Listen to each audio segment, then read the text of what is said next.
अगर किसी व्यक्ति को हाइपरटेंसिव इमरजेंसी है तो वैसे केस में आईसीयू मॉनिटरिंग की क्या ज़रूरत है। हाइपरटेंसिव इमरजेंसी यूजली तब बोलते हैं जब बीपी लेवल बहुत ज़्यादा हो और साथ में कोई ऑर्गन का डैमेज हो रहा हो। ऐसे केस में यदि आप पेशेंट को एडमिट नहीं करेंगे और कंटिन्यूस बीपी मॉनिटरिंग नहीं करेंगे तो सडनली बीपी बहुत ज़्यादा या बहुत कम होना दोनों ही नुकसानदायक हो सकता है।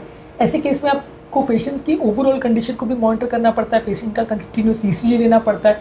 सडन कोई हार्ट अटैक या हार्ट रिलेटेड कॉम्प्लिकेशन डेवलप हो सकता है। पेशेंट का यूरिन आउटपुट आपको चेक करना पड़ता है क्योंकि सडनली किडनी का डैमेज हो सकता है। पेशेंट का ब्रेन का कंडीशन चेक करना पड़ता है क्योंकि हाई ब्लड प्रेशर में ब्रेन में लकवा डेवलप हो सकता है या ब्रेन में सूजन डेवलप हो सकती है, दोनों ही डेंजरस होते हैं। पेशेंट की आंखों को चेक करना पड़ता है क्योंकि आंखों के अंदर भी ब्लीडिंग हो सकती है।